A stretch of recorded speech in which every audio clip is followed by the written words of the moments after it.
At the trial by 7 on the dusty field of Ashford Meadow, the air had tasted of iron long before blood struck the ground.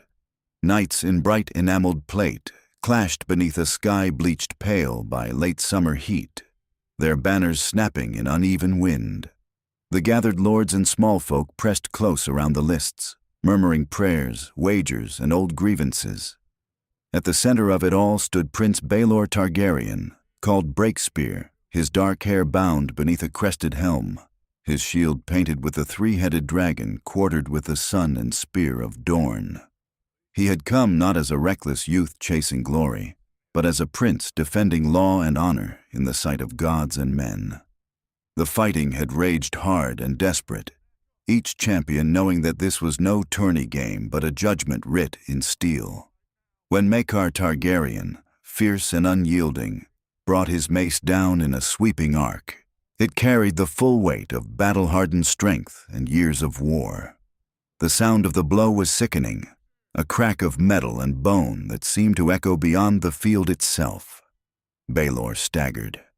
For a heartbeat he remained upright, as though refusing to yield to gravity or fate. Then his body folded, armor striking the earth with a dull, final thud. A hush fell over Ashford Meadow so complete that even the horses stilled. Dust drifted lazily through the sunlight, settling on the fallen prince as if to claim him. Men who had faced death without flinching now found their throats tight. Some whispered that the dragon had been broken. Others watched Maekar, who stood frozen where he had delivered the blow, his mace hanging useless at his side. Baelor did not move. His helm had caved inward, the steel bent cruelly where it had met the mace. Blood seeped from beneath its rim, dark and steady. A Kingsguard knight dropped to one knee beside him, pressing gauntleted fingers to the prince's throat. For several endless moments there was nothing. Then, faint as the flutter of a sparrow's wing, a pulse answered. The shout that followed was not one of triumph or grief, but confusion. He lived. Maesters were summoned in haste, pushing through armored legs and shifting shields. They ordered the helm cut away rather than lifted, fearing that even the smallest motion might end what little life remained. When the steel was peeled back, the wound beneath revealed itself in all its brutality. The skull had split, but not shattered completely. The blow had glanced just enough to spare the deeper vessels in the brain beneath. It was a mercy measured in inches. Baelor was borne from the field upon a makeshift bier, his armor removed piece by piece, as carefully as if it were made of glass. Word spread through the crowd like wildfire caught in dry brush. The prince yet breathed. Some took it as a miracle. Others muttered that the gods had not finished passing judgment. Within the pavilion raised for him, silence reigned except for the quiet commands of the maesters. They worked by lamplight even as the sun lingered outside, cleaning the wound, binding it with linen soaked in herbs meant to draw out corruption. Milk of the poppy was measured carefully, enough to dull agony but not so much as to still the fragile rhythm of his heart. Ravens were prepared but not yet sent. No one dared proclaim either death or recovery. Maekar did not leave the edge of the camp.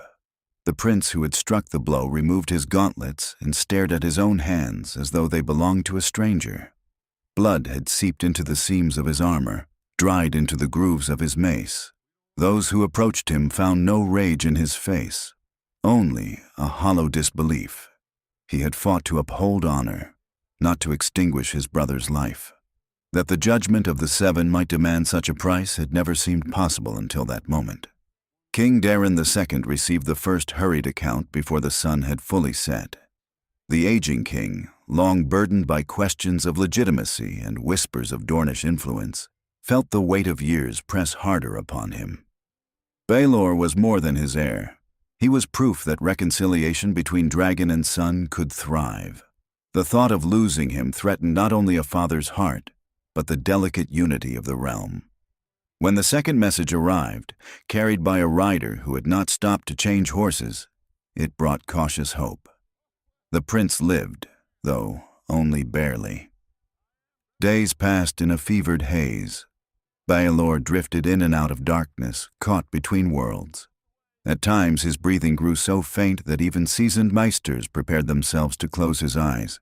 At others, his chest rose stronger, as if some unseen force urged him to remain.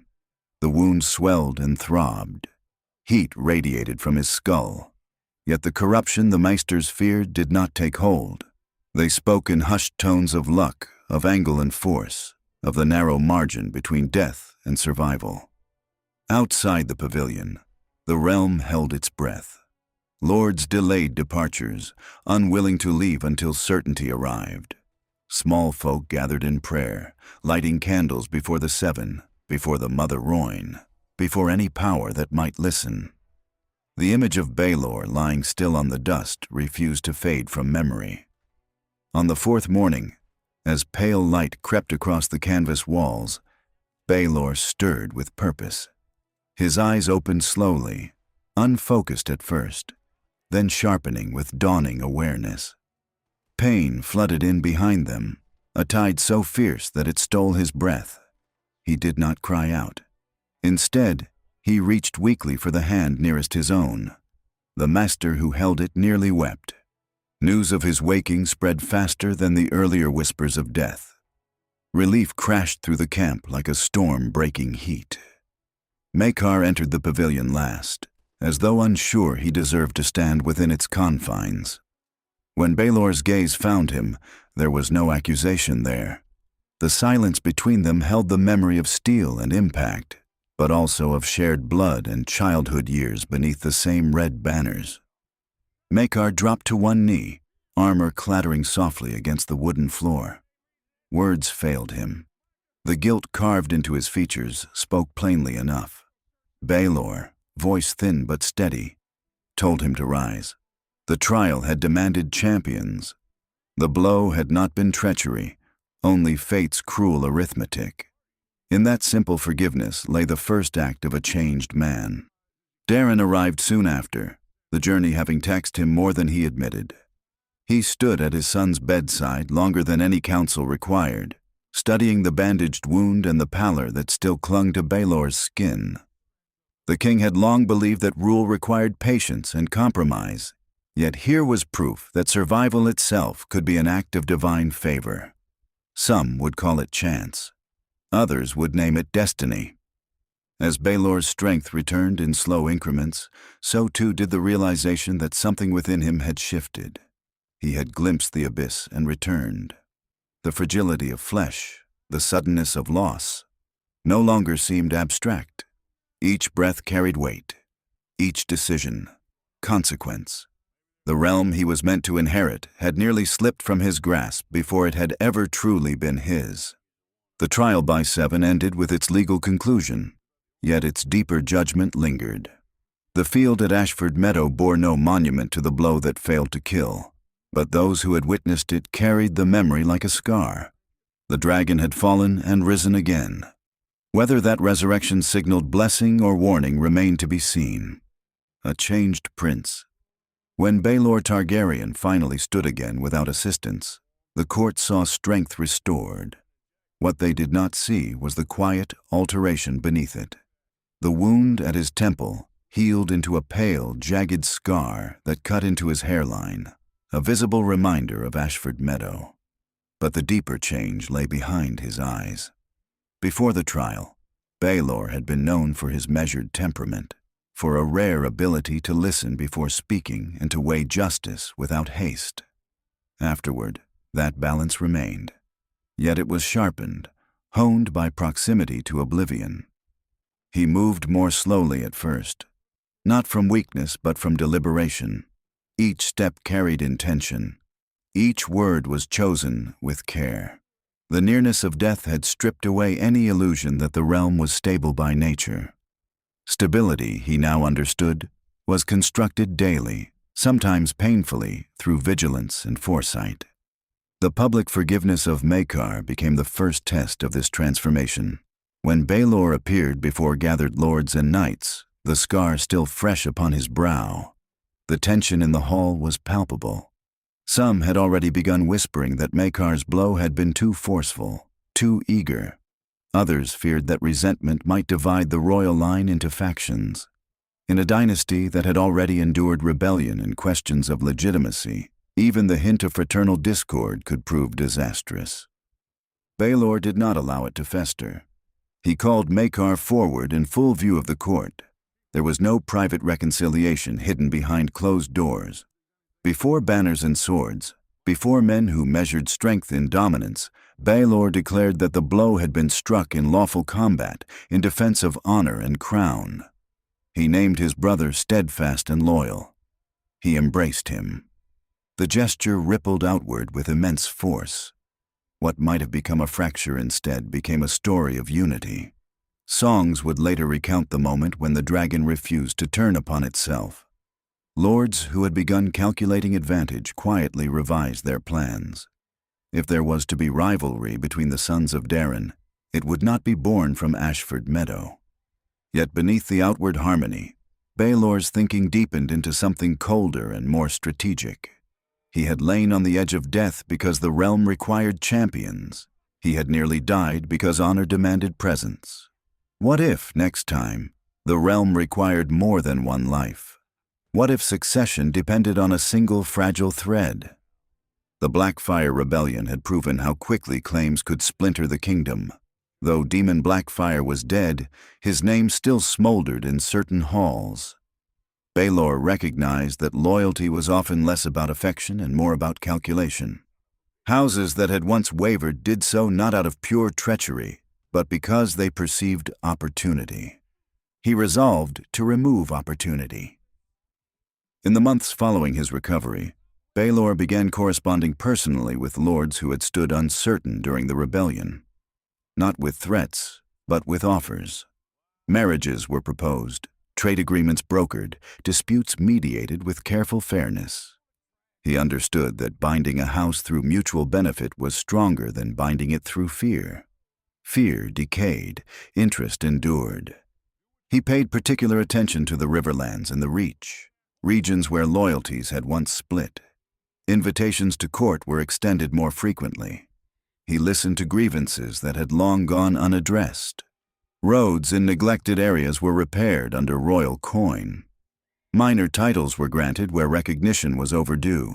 These gestures were not random kindnesses. They were calculated investments in stability. At the same time, Baelor turned his focus inward, toward the machinery of succession itself. The Targaryen line, though ancient, was no stranger to uncertainty. Questions of legitimacy had nearly torn the dynasty apart once already. He studied precedents, the great council that had elevated Viserys over Rhaenys, the arguments that had fueled rebellion, the power of perception over blood. He examined how rumor could grow into claim and claim into war. He began drafting contingency plans. If one heir fell, another must be prepared not merely in name, but in competence and support. Princes would not simply exist. They would be positioned, educated, and introduced to the realm early. Lords would be made familiar with them long before succession demanded it. Surprises bred instability. Familiarity bred acceptance. This long-view thinking extended beyond his immediate generation. Baelor asked Masters to compile detailed records of alliances, debts, and rivalries among the great houses. He studied population patterns, harvest yields, and trade routes, seeking to understand where prosperity might anchor loyalty and where scarcity might ignite unrest. Governance was no longer a matter of present justice alone. It became a matter of anticipating the pressures that might erupt decades hence. Some at court noticed the change, but could not quite name it. Baelor remained courteous, approachable, even warm in public. He laughed when appropriate. He attended feasts and tourneys, though with less relish for spectacle than before. Yet there was a subtle gravity to him, as if he carried unseen calculations in every silence. His Dornish heritage, once a point of whispered suspicion among certain lords, became an asset in this new phase of his life.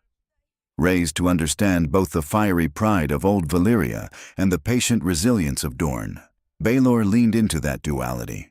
He traveled south more frequently, reinforcing the bonds that had brought Dorne into the realm. But he also made deliberate journeys northward, ensuring that houses far from Sunspear never felt overshadowed. Maekar, for his part, watched this evolution with a mixture of relief and awe. The brother he had nearly killed now seemed more formidable than before, not in brute strength, but in clarity. Where Maekar saw problems as obstacles to confront directly, Baelor increasingly saw them as currents to redirect. The partnership between them shifted subtly. Baelor would weigh and plan. Maekar would execute when firmness was required. Privately, Baelor wrestled with the memory of the field. There were nights when he woke to the phantom sensation of impact, the echo of steel against bone. He did not speak of these moments. Instead, he allowed them to sharpen his resolve. If life could end so swiftly, then every year granted afterward demanded purpose. He began mentoring younger nobles more intentionally, selecting those who displayed aptitude rather than mere lineage. A generation shaped by competence would be less prone to reckless ambition. He fostered a culture at court that valued administration as much as valor. Knights were still honored, but so too were stewards and justiciars. The scar upon his head became a quiet symbol. To some, it marked survival. To others, destiny. For Baelor himself, it marked a turning point, the moment when princely promise hardened into kingly preparation. The realm did not yet sit beneath his crown, but already he ruled in spirit, not with decrees and edicts, but with foresight. The near death at Ashford Meadow had stripped him of any illusion that time was guaranteed. From that day forward, Baelor Targaryen did not merely plan for the next season or the next council session. He planned for generations, determined that when he finally did ascend the Iron Throne, he would inherit not a fragile peace, but a structure fortified long before his coronation. The dragon had survived the blow. Now it learned patience. The shadow of the Blackfyres. Demon Blackfyre's body had long since turned to dust, but his shadow still stretched across Westeros. Rebellions did not die cleanly with the men who led them. They lingered in memory, in songs sung too loudly in certain halls, in quiet resentments passed from father to son. The banners of the Black Dragon had been torn down, yet the idea behind them endured. The belief that strength and spectacle had been denied their rightful throne. Baelor understood this better than most. He had fought in the rebellion's wake. He had seen the way lords weighed allegiance not purely on honor, but on calculation. Daemon had embodied something dangerous, a vision of Targaryen power stripped of compromise, bold and martial and uncomplicated. For some houses, particularly those who resented Dornish influence at court, that vision still glowed like banked embers. With his recovery at Ashford Meadow and his renewed prominence beside King Daeron II, Baelor faced a choice. He could crush the remaining Blackfyre sympathizers with iron and fire, purging every house that had once dared to raise the Black Dragon. Or he could approach the problem differently. He chose the latter. The first step was information. Rather than relying solely on reports from loyalist lords eager to exaggerate disloyalty for personal gain, Baelor commissioned quiet inquiries through trusted agents and maesters. He sought to distinguish between die-hard conspirators and those who had merely followed Daemon out of opportunism or fear. The distinction mattered. A realm ruled by suspicion alone would devour itself. When certain lesser houses were identified as still harboring Blackfyre sympathies, Baelor did not immediately send soldiers. Instead, he sent letters, formal, measured, and deliberate.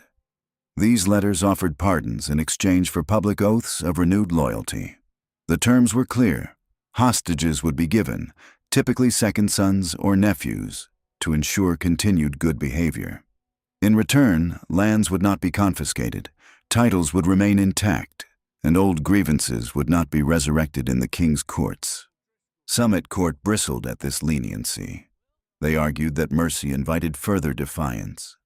Baelor countered that desperation invited rebellion more surely than forgiveness did. A house stripped of lands and honor had little left to lose.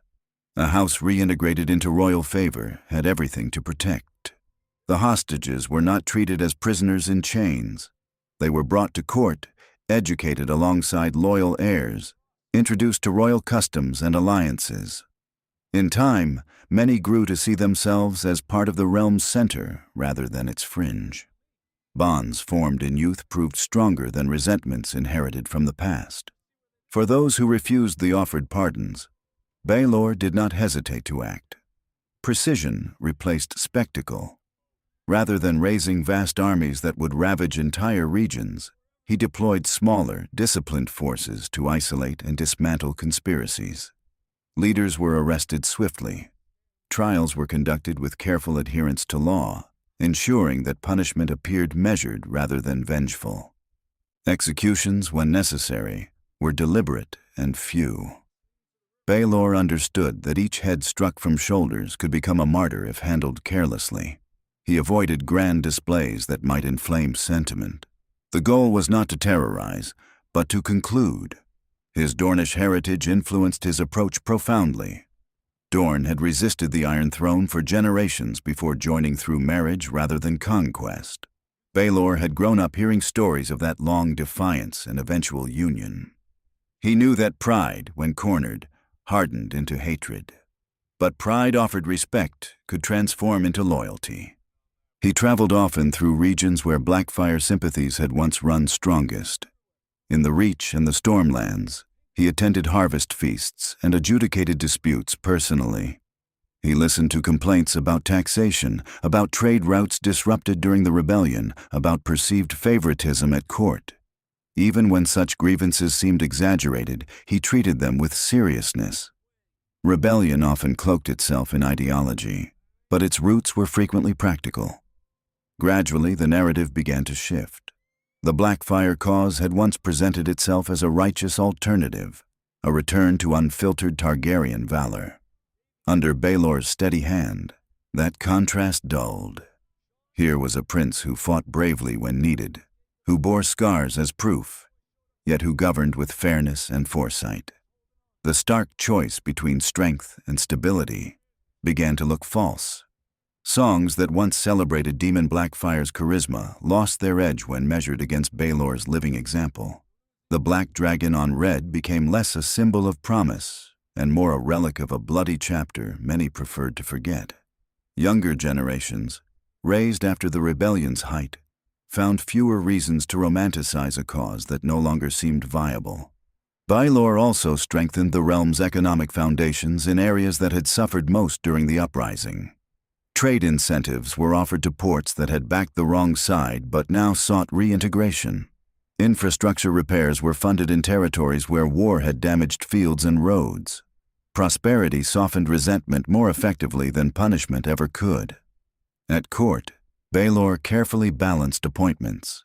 He did not fill positions solely with houses that had remained loyal during the rebellion. To do so would have entrenched divisions. Instead, he elevated capable individuals from formerly wavering houses, signaling that the path back to influence was open to those who demonstrated fidelity. Ambition redirected toward service proved a powerful stabilizer. Throughout this process, Baelor remained acutely aware that rebellion fed on grievance. If men believed they were excluded permanently from favor, they would seek power elsewhere. If they believed the throne dismissed their concerns, they would listen to those who promised redress through upheaval. The surest way to starve a rebellion was not to slaughter every sympathizer, but to remove the soil in which rebellion took root. Over time, the Blackfyre name persisted less as a rallying cry and more as a cautionary tale. It lingered across the narrow sea among exiles and descendants, but within Westeros proper, its power waned. Oaths sworn publicly, marriages arranged strategically, and prosperity shared broadly tightened the web of loyalty. Baelor never underestimated the possibility of future uprisings. He knew that as long as alternative claimants existed, ambition could resurrect old banners. Yet he believed that legitimacy, carefully cultivated, was stronger than fear imposed. By ensuring that most of the realm saw tangible benefit in unity, he made the cost of rebellion increasingly unattractive. In councils, when advisors urged harsher measures, he would sometimes touch the faint scar at his temple, He had nearly died defending law. He had seen how fragile order could be, but he had also witnessed how survival could reshape destiny. The shadow of the Blackfyres would not be banished through endless bloodshed. It would fade when it no longer offered a future. And under Baelor's watchful, deliberate guidance, that fading began. Not with a roar of dragon fire, but with the quiet erosion of irrelevance. The passing of Daeron II. King Daeron II did not die in battle, nor in scandal, nor in the violent chaos that had marked earlier chapters of Targaryen history. He died as he had ruled, worn by responsibility, burdened by compromise, and conscious to the end of the fragile balance he had fought to maintain. Age had bent his frame and silvered his hair fully, yet his mind remained sharp enough to recognize the shape of the future standing before him. That future bore the scar of Ashford Meadow and the calm, watchful gaze of a man who had nearly lost everything before claiming anything. The king's final illness unfolded slowly. Maesters came and went from his chambers in the Red Keep, carrying tinctures and whispered assessments. Courtiers began speaking in softer tones. Ravens were drafted, but not yet sent. Throughout it all, Baelor remained at his father's side, not as a distant heir awaiting opportunity, but as a son who understood both the weight of crown and the cost of it. Their final conversations were not recorded in any chronicle, yet those closest to the throne noted a visible easing in Daeron during his last days. The realm was not on the brink of rebellion. The Blackfyre threat within Westeros had been reduced to embers. Trade flowed steadily through King's Landing and Old Town. Lords who had once muttered about Dornish influence now found their complaints blunted by prosperity and order. Daeron could look upon his heir and see not merely bloodline, but preparedness.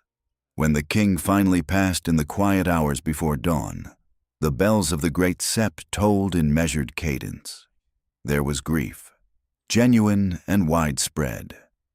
Daeron had been a king of patience in an era that often demanded fury, but there was no panic. The transition began almost at once. Baelor had long since ensured that succession would not hinge on surprise. The small council had been shaped over years to include men who valued continuity. The King's Guard stood ready not to defend against uprising, but to uphold ceremony. Ravens flew across the realm bearing formal notice. King Daeron II was dead. Long live King Baelor of House Targaryen, first of his name. The speed and order of the announcement mattered. In past generations, the moment between a king's death and his heir's recognition had been fertile ground for whispers and ambition. Baelor had already been serving as hand in all but name during his father's final years, presiding over councils, arbitrating disputes, signing decrees. Lords were accustomed to his authority. There was no vacuum to exploit. In the days following Daeron's death, the Red Keep did not erupt into factional maneuvering. Instead, it settled into solemn preparation. The body of the late king lay in state beneath the banners of the dragon, guarded by white cloaks and watched by grieving courtiers. Baelor visited privately before the public ceremonies began. He remained there long enough that servants waiting outside shifted uneasily, uncertain whether to intrude. When he emerged, his expression bore both sorrow and steel. The coronation itself was intentionally restrained. There would be no attempt to imitate the spectacle of Aegon the Conqueror, no empty gestures toward dragons that had long since turned to bone. Baelor understood that legitimacy now rested not on mythic fire, but on trust earned over years. The ceremony was held in the great sept of Baelor's own namesake, beneath vaulted ceilings that echoed with hymns rather than roars. Lords from every corner of the Seven Kingdoms attended. The Prince of Dorne stood prominently among them, a visible reminder of the union forged generations before. The Reach sent its most illustrious banners. The North dispatched envoys bearing solemn pledges. Even houses that had once hesitated during the Blackfyre Rising arrived without visible reluctance. As Baelor knelt before the High Septon, the crown of Aegon the Conqueror was placed upon his head. The Valyrian steel circlet, simple and severe, reflected torchlight in muted gleams. It did not glitter flamboyantly. It endured. When Baelor rose, the hall answered with a unified acclaim that rolled like distant thunder. There was no roar of dragonfire to mark the moment. The skies above King's Landing remained clear and ordinary. Yet the absence of spectacle did not diminish the weight of the occasion. In that silence, unity spoke louder than flame. Those who had once questioned whether a prince of Dornish blood could command unquestioned loyalty found their doubts increasingly hollow. Baelor's years of visible service had eroded suspicion. He had mediated disputes between storm lords and reachmen. He had overseen economic recovery in war-torn regions. He had forgiven his brother publicly, demonstrating that personal grievance would not fracture the dynasty. The crown now rested upon a head already tested. The first acts of his reign reinforced this perception of stability. Rather than purging the small council to install loyalists, Baelor retained most of its members, signaling continuity. He confirmed existing charters and agreements, reassuring merchants and lords alike that governance would not veer abruptly. Where changes were made, they were explained carefully and framed as refinement rather than revolution. Maekar stood beside him during the early days of rule, not as rival but as pillar. The image of the two brothers, one crowned, the other steadfast, projected strength. It quietly dispelled any lingering fears that Ashford Meadow had sown division within the royal line. In the streets of King's Landing, reaction to the new king was measured but hopeful. Small folk cared less for lineage disputes than for bread prices and peace. Under Baelor's stewardship during his father's later years, both had remained relatively steady. The promise of continued order mattered more than pageantry. Beyond the capital, ravens returned, bearing reaffirmations of fealty. There were no banners raised in defiance, no sudden declarations of alternative claims. The Blackfyre exiles across the narrow sea might grumble, but within Westeros the path forward appeared settled. Baelor did not mistake smooth succession for permanent security. He knew that crowns could grow unstable if neglected. Yet as he sat upon the Iron Throne for the first time as king, feeling the cold bite of its blades through layered garments, he did not sense the precariousness that had haunted other Targaryen ascensions. He sensed weight, certainly, the accumulated authority of generations, but not immediate threat. The Iron Throne had often been described as uncomfortable by design, a reminder that rule was not meant to be easy. Baelor welcomed that discomfort. It grounded him. The scar at his temple seemed to throb faintly beneath the crown, a quiet echo of mortality. King Baelor I of House Targaryen began his reign not amid smoke and chaos, but amid solemn unity. The dragon did not blaze across the sky. It settled firmly upon its perch, wings folded, watchful. The crown did not wobble upon his brow. It fit, earned through survival, foresight, and years spent preparing for the moment when the realm would look to him not as prince, but as sovereign. The reign of balance.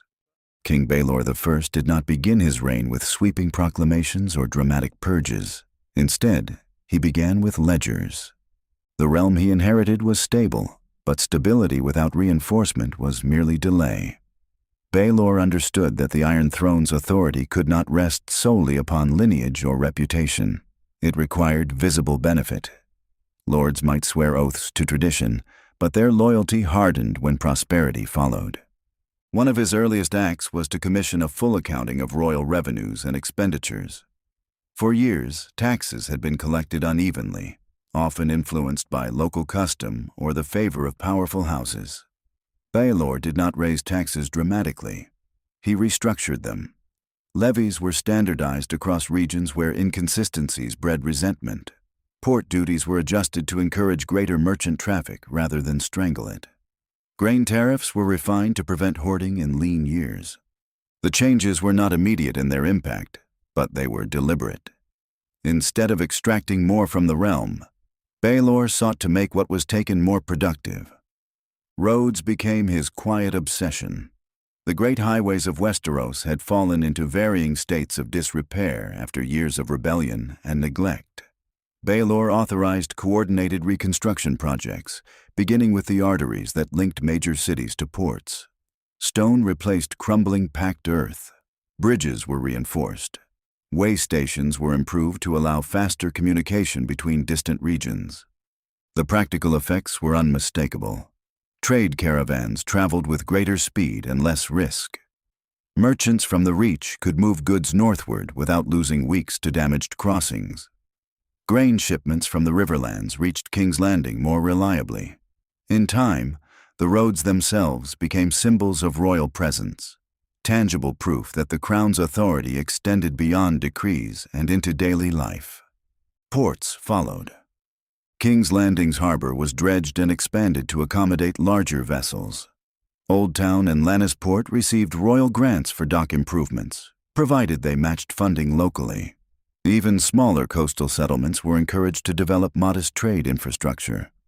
Baelor recognized that a thriving maritime network connected Westeros not just internally, but to Essos and beyond. A realm engaged in commerce was less eager for civil war. Granaries were constructed or refurbished in regions prone to famine. Baelor insisted on surplus storage in years of good harvest. He had seen how scarcity could spark unrest. Hunger did not respect loyalty. By ensuring that reserves existed, he reduced the risk that a harsh winter might transform discontent into rebellion. These measures strengthened royal authority without the heavy hand of oppression. Instead of sending soldiers to remind the realm of his power, Baelor sent engineers and stewards. The Iron Throne became associated not with arbitrary cruelty, but with order and opportunity. At court, his moderation sometimes frustrated more hawkish advisors. There were those who believed that strength must be demonstrated regularly through force. Baelor countered that the most durable strength often appeared calm. He did not hesitate to assert royal prerogative when challenged, but he did so with careful justification, ensuring that each action reinforced rather than undermined legitimacy. Dorne occupied a unique place within this balanced reign. Though formerly part of the Seven Kingdoms, its integration had always carried tension. Older lords in the Stormlands and Reach still muttered about the marriage that had bound Dorne to the Iron Throne. Baelor knew that legal union alone did not erase generations of rivalry. He approached integration not through decree, but through culture. Marriages were arranged strategically across former lines of resentment. Dornish nobles wed into houses of the Reach. Stormland heirs found matches in Sunspear. These unions were not rushed or imposed, they were cultivated, ensuring mutual benefit. Dowries included trade agreements and land exchanges that incentivized cooperation. Baelor also encouraged the exchange of customs. Dornish envoys were welcomed openly at court, their styles of dress and music no longer treated as curiosities, but as elements of shared identity. In turn, Northern and Western lords were invited to Sunspear for tournaments and festivals that emphasized unity rather than difference. Over time, younger generations grew up seeing these interactions as ordinary. A lord whose mother hailed from Dorne and whose father descended from the Reach no longer viewed identity as divided. Bloodlines blended quietly, eroding the sharp edges of prejudice. The king himself embodied this transformation. His complexion and features reflected both dragon and sun. What had once fueled suspicion now symbolized synthesis. The scar at his temple reminded observers that he had nearly died defending a realm that included Dorne fully within it. It became harder to argue that Dornish blood diluted the Targaryen line when that very blood had stabilized it. Hostility did not vanish overnight. Some older lords clung to inherited grievances, but Baelor did not attempt to silence them harshly. Instead, he allowed time and prosperity to weaken their arguments. As trade flourished and harvests stabilized, resentment found fewer practical footholds. The small folk, too, experienced the benefits of balance. Improved roads meant safer travel for peddlers and pilgrims. Expanded ports brought new goods into markets. Stable taxation reduced the fear of sudden levies imposed to fund reckless wars. Peace, under Baelor's measured hand, became habitual rather than fragile. Even the symbolism of the crown evolved subtly. Baelor commissioned no extravagant new throne rooms or monuments to his own glory. Instead, he invested in public works that outlived spectacle. A repaired bridge carried more lasting impact than a gilded statue. Foreign observers began to note Westeros's steadiness. Merchants from Lees and Meyer commented on predictable tariffs. Envoys from Pentos remarked upon the absence of internal strife. A realm long known for dragonfire and succession disputes now projected reliability. This reliability did not signal weakness. When Ironborn raiders tested coastal defenses early in Baelor's reign, they were met with swift, coordinated retaliation. The king's moderation did not prevent decisive action. It framed it as necessary rather than impulsive. After a handful of firm responses, such provocations dwindled. Within a generation, the memory of fierce resistance to Dornish integration faded into something historical rather than immediate. Children born during Baelor's reign learned of the old tensions as stories told by grandparents, not as realities shaping their own lives. King Baelor I's reign did not blaze with dramatic conquests or catastrophic wars. It unfolded with deliberate steadiness. He strengthened royal authority by making it useful. He dissolved prejudice by intertwining interests. He ruled not through fear of sudden fire, but through the quiet accumulation of trust. Balance, in his hands, was not passivity. It was strategy sustained over years. And as the realm settled into the rhythms of prosperity and cooperation, it became increasingly clear that this measured approach had accomplished something rare in Targaryen history: stability that felt natural rather than enforced. The dragon did not roar. It endured. Maekar's redemption. Maekar Targaryen did not become a quieter man after Ashford Meadow. He remained as hard-edged and disciplined as ever, forged in tourney grounds and border skirmishes long before the trial by 7. But in this altered history, he was spared the invisible chain that might have bound him for life, the knowledge that his mace had killed his own brother. Instead of carrying that private torment, he carried something different, a debt repaid through loyalty. Baelor's public forgiveness had not been merely a gesture. It had restored Maekar's place at the heart of the royal line without the shadow of suspicion. In the early years of Baelor's reign, Maekar stood not behind him nor beneath him, but beside him. The distinction mattered. Where Baelor ruled with calculation and long vision, Maekar ruled the battlefield. The partnership between them emerged naturally.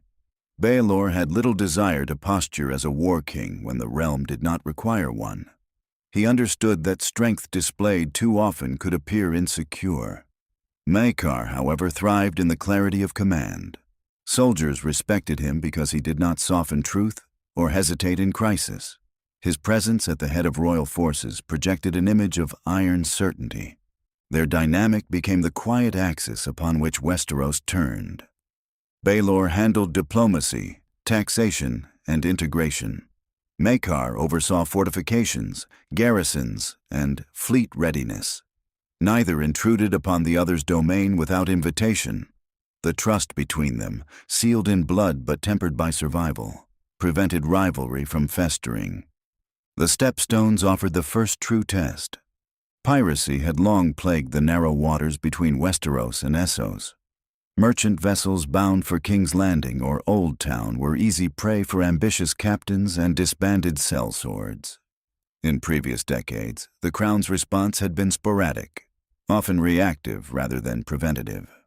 Under Baelor's direction, Maekar was granted broad authority to address the issue decisively. Instead of launching a single grand campaign that would drain coffers and stir foreign suspicion, Maekar implemented sustained pressure. Royal ships began regular patrols through contested waters. Alliances were quietly brokered with certain free cities, ensuring that harboring pirates would carry economic consequences.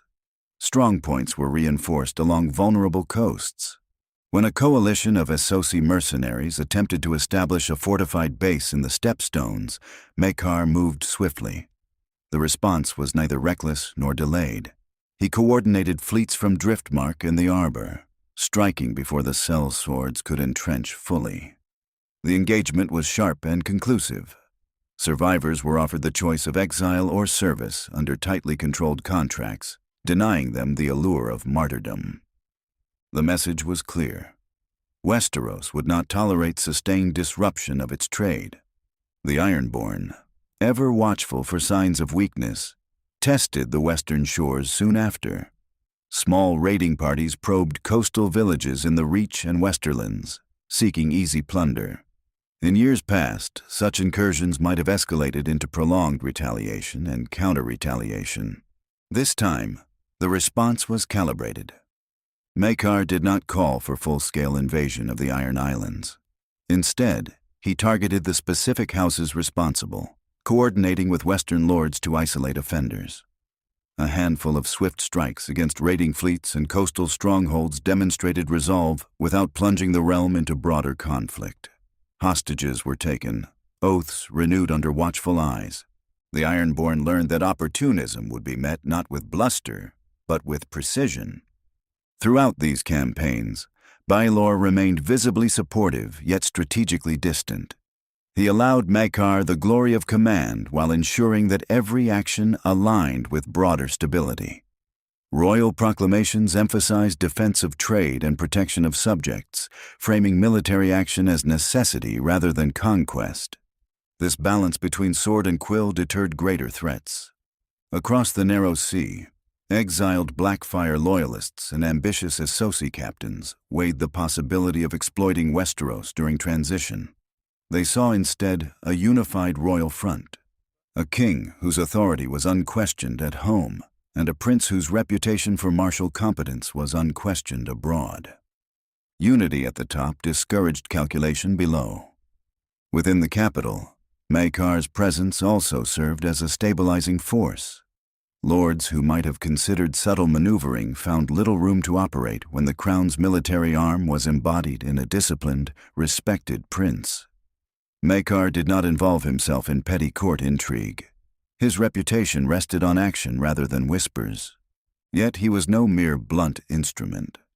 The near loss of Baelor had altered him as well, though differently. He had felt the weight of almost becoming a kinslayer.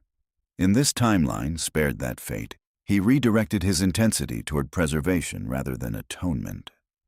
His loyalty to Baelor was not born of obligation alone, but of profound gratitude for forgiveness granted without hesitation.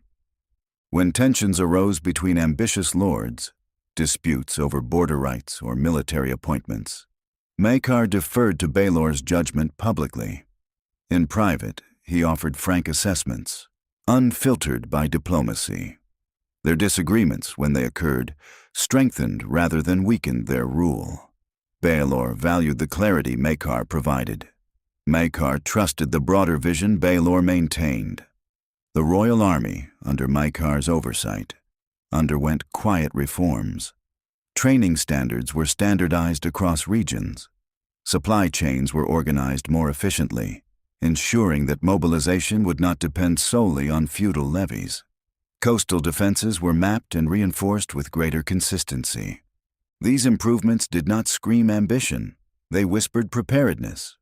Foreign envoys began to note the shift.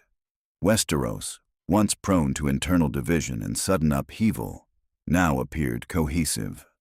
Trade negotiations reflected confidence. Sellsword companies seeking employment looked elsewhere, recognizing that destabilizing the Seven Kingdoms would require more than opportunistic timing. Even within the small council, Maekar's presence deterred excess. Advisors understood that policy decisions would be supported by strength if challenged. This knowledge lent Baelor's diplomatic initiatives greater weight. The image of the two brothers, one scarred yet measured, the other resolute and unyielding, became emblematic of a new phase in Targaryen rule. Not dragonfire unleashed blindly, but dragonfire harnessed, ready but restrained. Maekar's redemption did not arrive through dramatic sacrifice or tragic penance. It arrived through service, through campaigns fought efficiently, through raids repelled without escalation, through visible loyalty that never wavered. In another history, he might have been remembered as the brother who struck too hard. In this one, he was remembered as the shield that ensured the blow did not echo into future instability.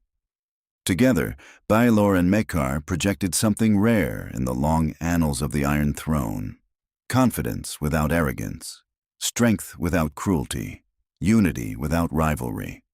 For would-be opportunists watching from distant shores, the message was unmistakable. Westeros was not vulnerable. It was aligned. And at its center stood two dragons moving in concert rather than conflict. The fate of Aegon Egg. In another version of the realm's history, young Aegon Targaryen would slip unnoticed through the gates of castles, his silver hair shorn, his royal name hidden beneath the simple nickname Egg.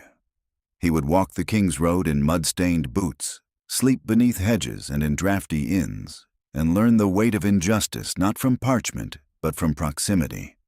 That path would have carved empathy into him through hunger, discomfort, and anonymity. But in this altered course of events, that road never calls to him. Baelor's survival preserves order in the line of succession. The catastrophic thinning of the royal branches does not occur. Princes do not die unexpectedly in chains of misfortune that elevate unlikely heirs.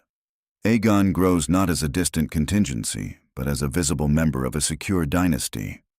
His life unfolds beneath vaulted ceilings instead of open sky, and the shape of his character bends accordingly. The Red Keep becomes both his cradle and his classroom. From an early age, Aegon is made aware of who he is and what that identity demands. Baelor does not allow royal blood to become an excuse for indulgence. Instead, it becomes the foundation of responsibility. Tutors are chosen not merely for their loyalty, but for their intellectual rigor. Maesters instruct him in history not as glorified legend, but as a study of consequences. Rebellions traced to neglected grievances, reforms undermined by haste, alliances strengthened by patience. He studies the dance of the dragons as a warning against unchecked pride. He reads accounts of the Blackfyre rebellion as lessons in legitimacy and perception. He learns that kingship is not sustained by swords alone, nor by kindness alone, but by understanding how power flows between crown and people. Baelor ensures that Aegon observes governance directly. As a boy, he is permitted to sit quietly at the edge of council meetings, absorbing debates over tariffs and grain imports. He listens to disputes between houses in conflict over borderlands or inheritance rights. He is instructed afterward to explain what he believes each side truly wants, not what they claim, but what motivates them. This exercise becomes formative. Where another Aegon might have learned empathy by sharing hardship with the small folk, this Aegon learns perspective through analysis. He comes to see patterns: how drought in the Dornish marches affects trade prices in King's Landing, how minor insults between lords can fester into generational resentment. His mind grows attuned to structure. Yet Baelor is wary of allowing him to become insulated. Royal progresses are organized with intention. Aegon travels north to witness the scale of Winterfell's lands, observing how distance shapes loyalty. He journeys to the Reach during harvest, walking through fields of grain and speaking, openly as prince, with farmers about crop rotations and levies. He visits the Stormlands and studies the impact of coastal raids on local economies. These visits are not spontaneous adventures, they are supervised immersions. Still, Baelor insists that the prince speak directly with stewards, merchants, and septons. He must hear grievances unfiltered by flattering courtiers. After each progress, he writes extensive reports evaluating what he observed. His reflections are returned with annotations from Baelor himself, sometimes questioning assumptions, sometimes praising clarity. Through this method, Aegon develops a habit of inquiry. He does not romanticize hardship because he has not endured it in secret, but neither does he dismiss it. He understands that systems fail individuals when neglected. He sees how taxation, even when fair in design, can become burdensome when harvests falter. He learns that nobles resist reform not always out of cruelty, but from fear of diminished authority. Maekar contributes a different influence. If Baelor shapes Aegon's mind, Maekar hardens his resolve. The prince trains in the yard relentlessly, not for spectacle but for discipline. Maekar demands competence, insisting that a ruler must understand the soldiers he commands. Aegon learns the fatigue of armor, the sting of bruises, the clarity required in combat. He comes to respect the men who defend the realm not as abstract figures, but as individuals bound by oath and expectation. The partnership between Baelor and Maekar shapes Aegon's worldview. He sees diplomacy and strength not as opposing forces, but as complementary tools. He witnesses how measured taxation funds fortifications, how trade stability reduces the need for military action, how unity at court discourages foreign opportunism. Without the anonymity of life as a hedge knight's squire, Aegon's empathy evolves differently. It becomes less personal, more structural. He does not share meals in peasant cottages unrecognized, but he studies grain distribution policies that determine whether those cottages endure winter. He does not experience injustice as insult directed toward himself, but he analyzes court cases where injustice is alleged and dissects their underlying causes. This difference produces a quieter temperament. He grows thoughtful, sometimes reserved. Where a road-forged Aegon might speak passionately from lived memory, this Aegon speaks with deliberation rooted in evidence. His proposals for change are drafted alongside calculations of feasibility. He understands that sweeping decrees without groundwork can destabilize even well-intentioned reform. Still, curiosity flickers within him. Stories of wandering knights and forgotten villages capture his imagination. Baelor, recognizing this spark, allows limited ventures beyond rigid protocol. On rare occasions, Aegon travels with minimal retinue, though never in full disguise. These journeys expose him to the rhythm of ordinary life: tavern chatter, market bargaining, the quiet dignity of labor. They are brief but influential, grounding his academic understanding in tangible observation. Over time, Aegon becomes a bridge between theory and reality. He proposes modest adjustments to inheritance customs that better protect younger siblings without overturning noble hierarchies entirely. He suggests incremental labor protections tied to economic incentives rather than mandates alone. When resistance arises, he anticipates it, having studied the fears that accompany change. Historians later debate whether this upbringing softens or sharpens his eventual legacy. Without the crucible of anonymity, he may lack the visceral urgency that defined another path. Yet he gains something equally powerful: preparation rooted in continuity. He does not rise unexpectedly to responsibility. He grows into it. Baelor's mentorship ensures that Aegon understands time as an ally rather than an adversary. Reforms can unfold across decades. Culture can shift gradually. Stability need not be sacrificed to compassion. The boy called Egg becomes a prince, forged deliberately within a stable dynasty. He is neither naive nor hardened by exile. He is educated, tested, and shaped by two powerful examples: a king who survived death and learned patience, and a warrior who nearly became a kinslayer but chose loyalty instead. In this alternate history, Aegon Targaryen does not stumble into kingship shaped by the road's harsh lessons. He approaches it shaped by mentorship and structure, aware that change endures only when built upon foundations strong enough to carry it. The dragon's future, in his hands, is not an accident of survival. It is the product of cultivation, deliberate, measured, and conscious of the fragile balance that keeps crowns steady and realms intact. A stronger Targaryen dynasty. The greatest change wrought by Baelor's survival is not confined to a single reign. It unfolds across generations. Targaryen history had long been marked by fracture, disputed claims, sudden deaths, rival branches pressing advantage. These patterns had shaped the realm as much as Dragonfire ever had. Each instability left residue, Suspicion between houses, sharpened ambitions, memories of blood shed in the name of legitimacy. Even when peace returned, it often rested on uncertain ground. Baelor's reign interrupts that rhythm. By ascending the throne in strength and preparation, he bridges what might otherwise have been a dangerous generational gap. There is no abrupt collapse of senior heirs, no desperate recalculation of succession lines. The realm is not forced to adjust overnight to unfamiliar claimants. Instead, continuity becomes visible. This continuity alters perception. When transitions occur smoothly, the crown begins to feel inevitable rather than negotiable. Lords accustomed to measuring opportunity in moments of royal weakness find fewer openings. The habit of waiting for instability, of preparing to pivot allegiance, begins to atrophy. Baelor's foresight in preparing younger members of the royal house plays a crucial role. Princes are not left idle in obscurity. They are introduced to governance gradually, seen by the realm long before succession demands it. Familiarity replaces uncertainty. When one ruler ages, the next is already recognized. The effect compounds.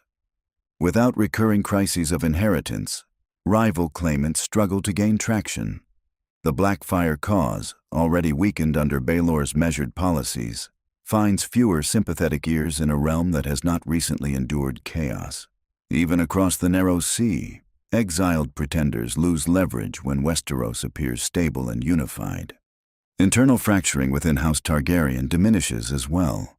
In past eras, tension between branches often grew in the shadows of ambiguity. Who stood closest to the throne? Who might be passed over? Who could claim stronger support among influential houses?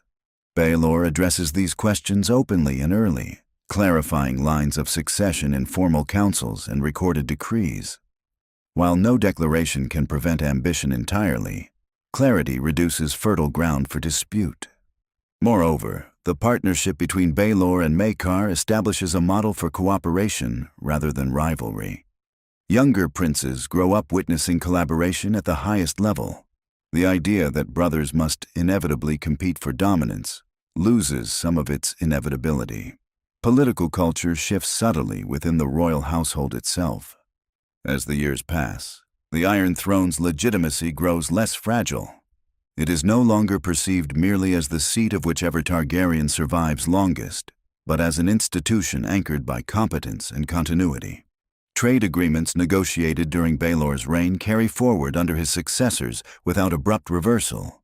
Infrastructure projects begun under one ruler are completed under the next. Policies evolve, but they do not lurch violently from one extreme to another. Fewer rebellions erupt not because ambition vanishes, but because opportunity narrows. Rebellion thrives on the belief that the current order is unstable or unjust beyond repair. Under a steady dynasty, grievances are more often addressed incrementally rather than allowed to ferment. Houses that might once have gambled on insurrection instead pursue influence through established channels. The Iron Throne becomes less reactive. In earlier generations, Targaryen rulers often found themselves responding to crises, quelling uprisings, suppressing claimants, extinguishing fires both literal and political. Under Baelor's influence, the crown begins shaping events before they erupt. Trade routes are fortified before piracy becomes epidemic. Succession plans are clarified before rival factions can organize. Economic imbalances are corrected before famine sparks unrest. This proactive posture transforms the monarchy's role. Instead of scrambling to preserve authority, the crown directs long-term strategy. Alliances with the great houses are cultivated across decades, reinforced through marriage and shared economic interest. Border tensions are addressed through diplomacy backed by credible strength. The memory of sudden collapse fades into distant history. The cumulative effect is cultural as much as political. A generation raised under stable Targaryen rule begins to internalize the idea that the dynasty endures. Lords teach their heirs not how to exploit turmoil, but how to navigate continuity. Songs shift tone, less about heroic rebellion, more about sustained prosperity. Even critics of royal policy frame their objections with an expectation of persistence rather than imminent overthrow. Of course, no dynasty is immune to decline. Time erodes all structures eventually. But Baelor's survival stretches the arc of stability longer than it might otherwise have run. Each smooth transition reinforces the next. Each peaceful succession becomes precedent. The Iron Throne's blades remain cold and unforgiving, yet they no longer feel poised constantly for civil war. The chair of conquest evolves into the seat of governance. Foreign powers take note as well. The free cities negotiate with Westeros as a predictable force. The Iron Bank of Bravos calculates loans with greater confidence in repayment. Even distant associate princes hesitate before supporting exiled claimants, aware that Westeros under a unified dynasty is a formidable adversary. Within the royal household, succession becomes less a moment of dread and more a continuation of duty. Princes are trained not merely to seize power, but to inherit it responsibly. The lessons Baelor learned from near death, that survival requires preparation and that legitimacy must be nurtured, echo forward. A stronger Targaryen dynasty does not mean a perfect one. Disagreements persist. Policies are debated. Ambitions stir in quieter corners. Yet the compounding effect of stability creates resilience. The crown grows heavier with tradition, but lighter with insecurity. By preventing a cascade of crises at a pivotal moment, Baelor reshapes the rhythm of Targaryen history. The dynasty becomes less defined by recovery from catastrophe and more by steady advancement. The Iron Throne, long accustomed to reacting to flame and fracture, learns instead to anticipate, to guide, and to endure. In this alternate history, the dragon's strength lies not in sudden bursts of fire, but in sustained presence. Wings spread not in desperation, but in confidence that the sky belongs to it. The question of dragons. By the time Baelor I sits firmly upon the Iron Throne, dragons have been gone for generations. Their skulls line the Red Keep like silent witnesses to a vanished age, enormous jaws frozen in perpetual roar. The last living dragon died weak and stunted, a shadow of the creatures that once darkened the skies over Harrenhal and the Field of Fire. In Baelor's youth, the absence of dragons had already become normal, yet their memory still shaped Westeros. Many Targaryens before him had responded to that absence with longing. Some sought to revive dragonkind through desperate ritual or reckless experiment. Others romanticized the past, treating dragons as symbols of lost supremacy. Baelor approaches the question differently. He does not see dragons first as weapons. He sees them as knowledge lost. The distinction is subtle but transformative. Instead of pouring coin into wild schemes or arcane rites whispered by foreign mystics, Baelor commissions scholars. He expands the royal libraries and orders an exhaustive cataloging of every surviving Valyrian text within Westeros. Maesters are instructed to copy and preserve scrolls that had long gathered dust in minor keeps. Envoys are dispatched across the narrow sea to acquire treatises from Lys, Volantis, and even distant Karth, any place where fragments of dragon lore might still linger. He does not act in secrecy, nor does he trumpet the effort as a campaign to resurrect flame. He frames it as preservation of heritage.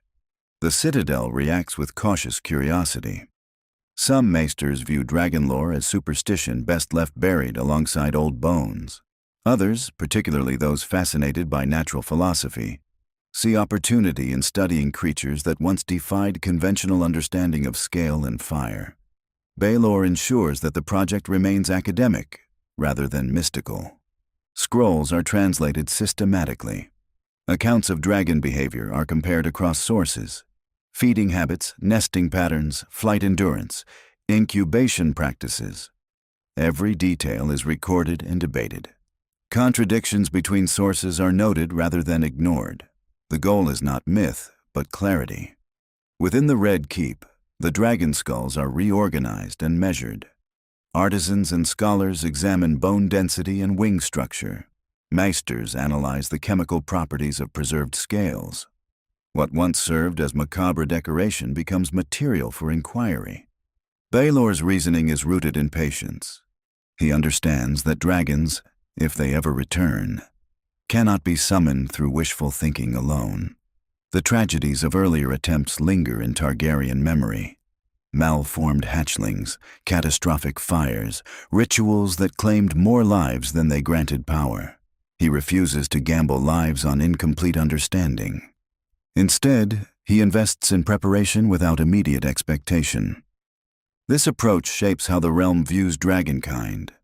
Under Baelor, dragons shift from romantic fantasy to disciplined study. Songs still celebrate Aegon the Conqueror's fiery triumphs, but scholars at court debate practical questions. Why did dragons grow smaller over generations? What conditions sustained their health? What role did environment play in their decline? Baelor also seeks knowledge beyond Westeros. Accounts from Essosi traders describe rumored dragon sightings far east, near the ruins of Old Valyria. While most such stories are likely exaggerations, Baelor treats them as data rather than prophecy. Explorers are quietly funded to verify claims, instructed to observe and report rather than interfere. He does not chase spectacle.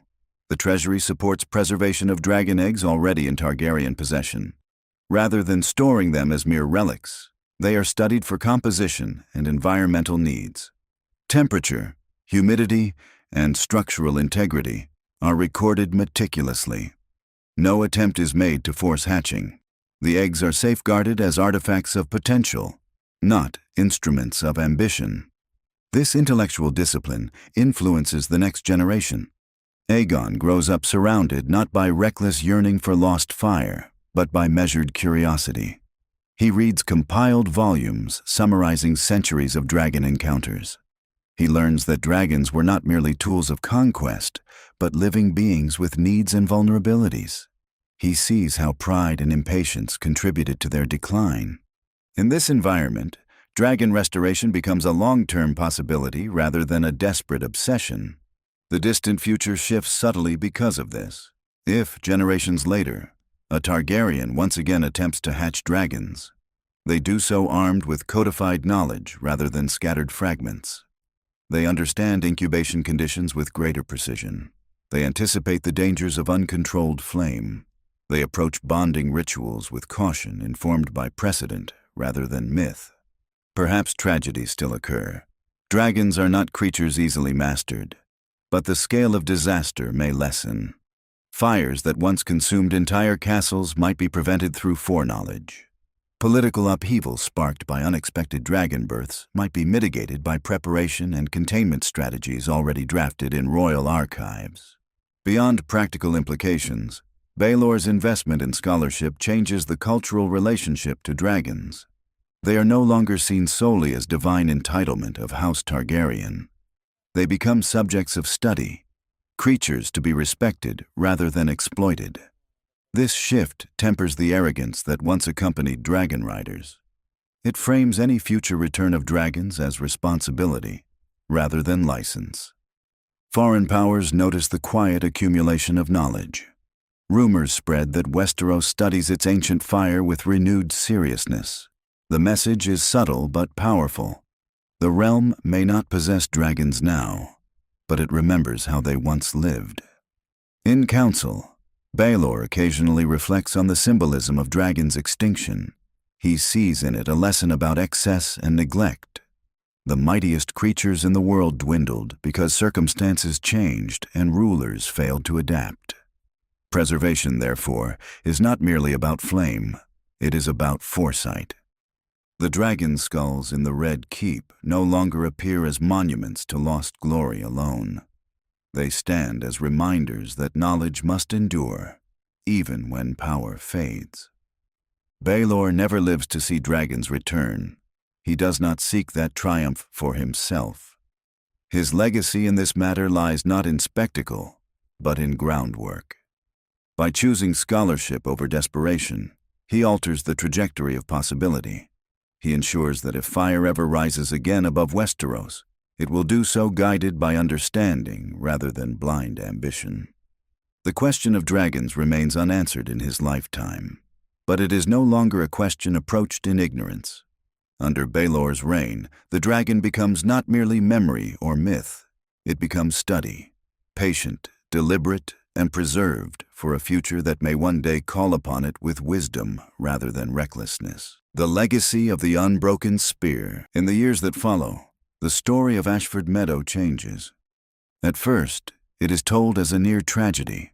The prince struck down in righteous combat, the kingdom holding its breath as death hovered above him.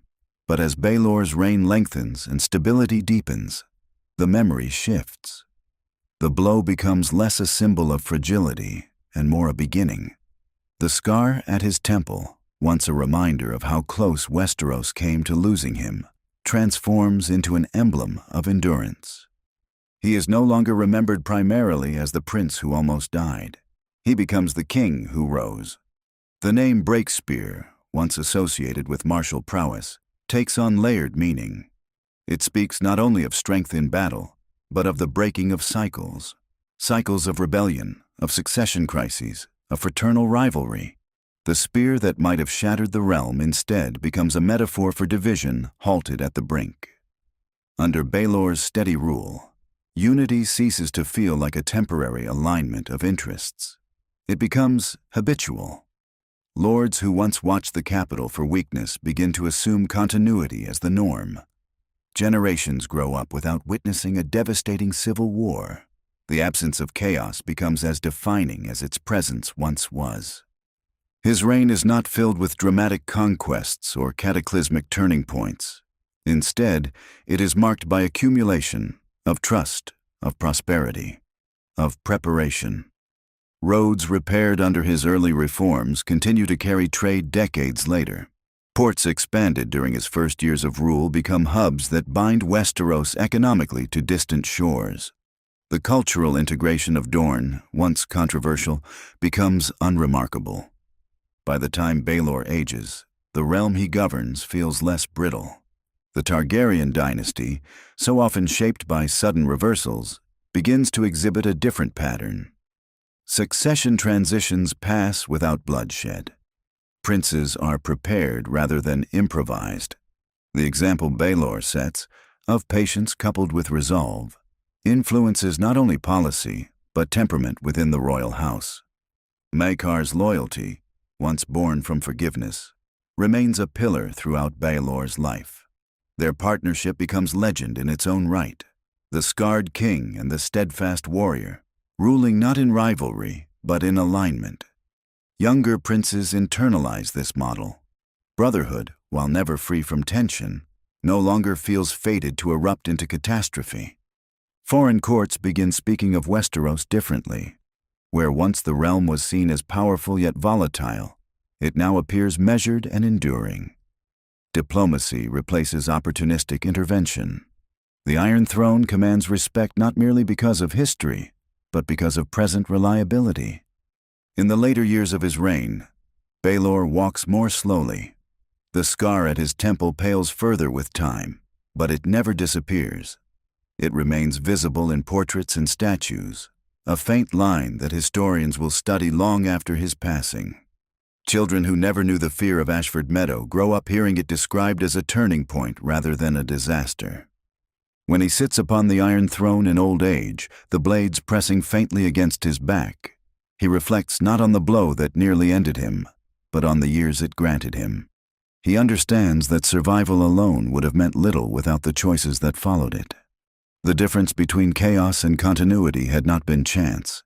It had been deliberate action sustained over decades. Upon his eventual death, peaceful, measured, not sudden, the transition is solemn but unshaken. The crown passes as planned. The realm does not tremble. Bells toll, banners lower, but armies do not mobilize in suspicion. The groundwork laid long before ensures that grief does not become instability. History, ever selective, begins to crystallize his image. Chroniclers write of him as the unbroken spear, the prince who survived what should have killed him and used that survival to prevent future fractures. They note that he inherited a realm recently scarred by rebellion and passed on one strengthened by foresight. They emphasize how he chose scholarship over spectacle in matters of dragons, integration over suppression in matters of Dorne, and preparation over improvisation in matters of succession. His legacy reshapes the narrative arc of House Targaryen. Where once tragedy defined the dynasty, the dance of the dragons, the Blackfyre rebellion, internecine conflict, Baelor's era becomes a counterpoint. It demonstrates that the dragon's power need not manifest in flame and fury alone. It can endure in balance. In this alternate Westeros, the brightest fire is not the one that consumes castles.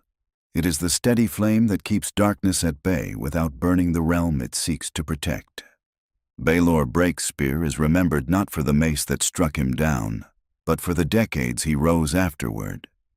His reign stands as proof that survival can become strategy, that forgiveness can become strength, and that continuity can outshine chaos. The dragon does not blaze recklessly across the sky. It perches, watchful and patient, wings folded in quiet confidence. And for a generation, perhaps longer, that patience holds.